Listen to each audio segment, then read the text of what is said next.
if you're in a science class now, or you're going to be, and you're kind of just searching, Christians in a science class or science class, you know, for me, I think it really soured and made my childhood awful to sit in these types of classes and to have them tell me essentially that there really is no God.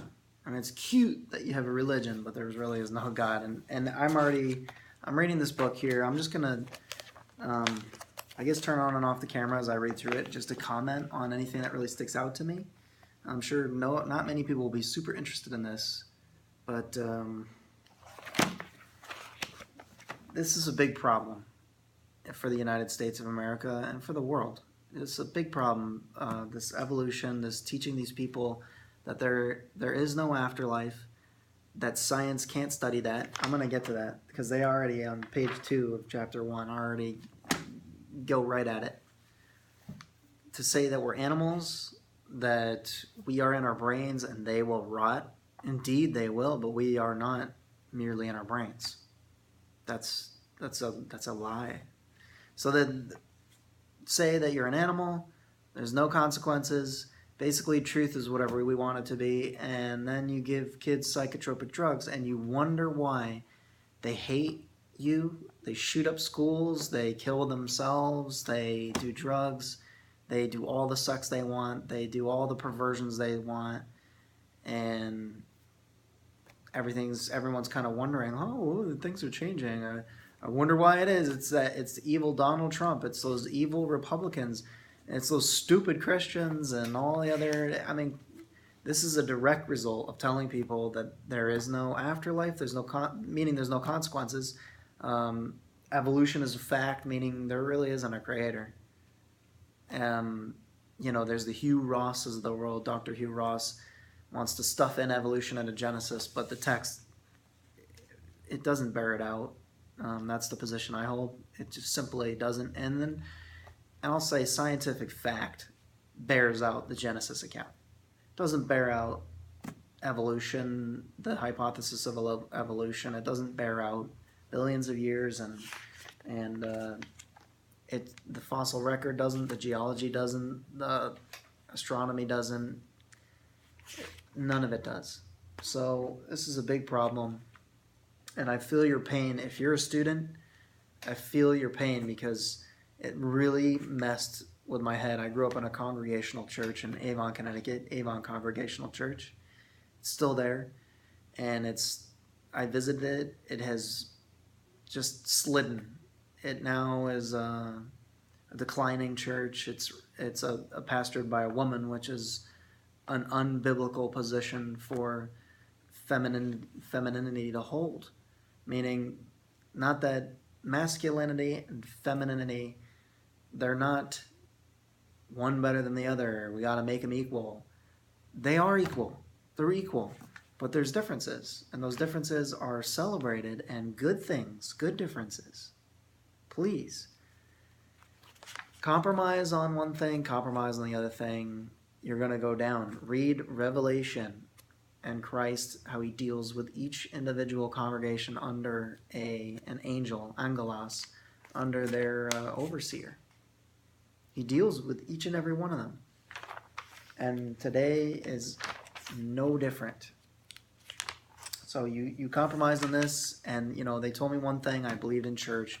I got into school, and this is all presented as fact, and I go, wow, I guess I am an animal. I guess nothing really matters. I got really depressed about that, and a lot of people think that's freeing and wonderful and great. They're wrong, and they're going to suffer the repercussions of living that way, as I have done. But then I started to listen to the creationists from Princeton versus the evolutionists from Harvard, and listen to the debates. I realized, wait a minute, they're telling me this is fact. There's scientists that say, here's our science that points to the biblical creation account as the accurate, correct, most matching the scientific observations that we can make today. That's true. I started to I think I didn't really put it together, and I use it as an excuse for a long time. But there's no excuses. Evolution doesn't happen. There is no excuses. It's simply men suppressing truth in unrighteousness. They hate God, and if you doubt that, just watch in class. You watch. Some people are absolutely rabid. You mention creationism, they want it. It might not even be allowed to be talked about. And Jesus, you're gonna lose friends. People are not gonna like you. You're gonna get made fun of. The teacher will grade you, give you a worse grade, and that's undeniable. Maybe some won't, but you'll get a worse grade. You have to work harder. You have to be smart. You have to be patient, calm, collected, and learn. Learn all these. I look forward to learning all these evolution, what they think, and all the points more than I know them now. They absolutely don't want to even know any of your positions at all.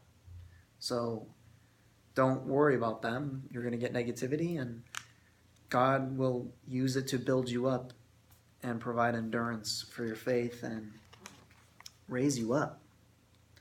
So here we go, a passion for life. It's just page 1. I already read through it. It's basically saying we all have a curiosity. Biology does indeed affect you personally. Oh, yes, it does. The biology that they're talking about. Every chapter of Essential Biography biology opens with an essay called Biology and Society, where you will see the relevance of that chapter's material. Topics as varied as green energy, pet genetics, and the importance of biodiversity help to illustrate biology's scope and show how the subject of biology is woven into the fabric of society. See, that's what they're doing. They're weaving the fabric of the society. They're tearing it down and making it in their image with their truth and excluding all other avenues of thought. So let's not have open, honest discussions, loving discussions.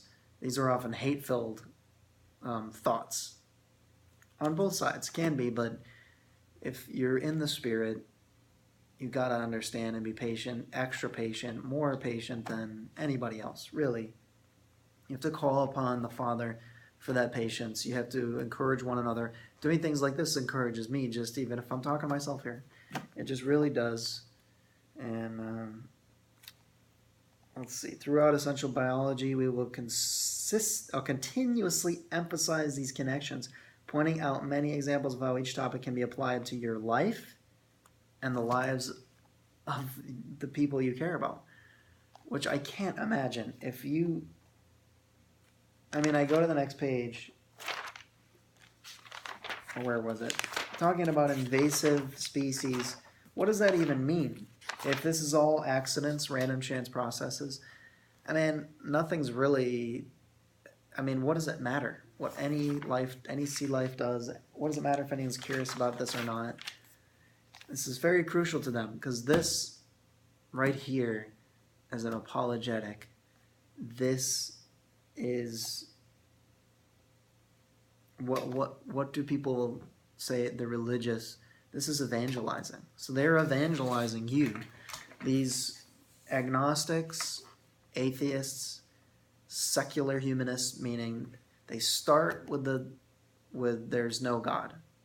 They start with that worldview, and then evolution has been extrapolated from that as a way to explain the world without God. And this is evangelism. This is the mission field for them. Me, you, your children, your brothers, your sisters, your mothers before you, your fathers. Everyone accepts this that doesn't look into it, because it won't hold up to serious inquiry, and even non-creationists, many scientists believe that. And the big thing is, scientists, they say, oh, most scientists say.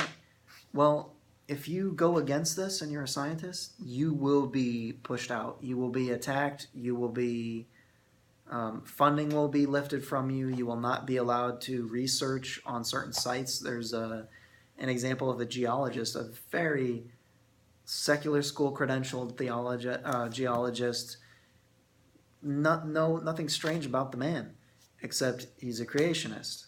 So they found that the other people were communicating with the U.S. Geological Survey, with the parks, saying, "Do not give this person access.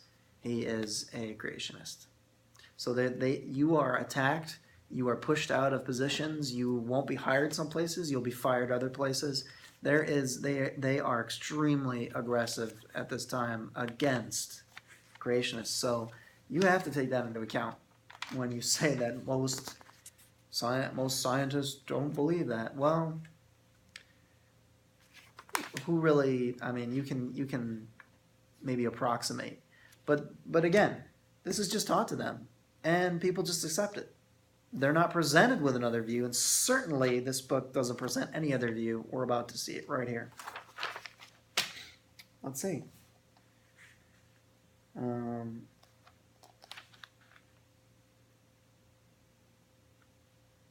Let me read through it and then I'll review it.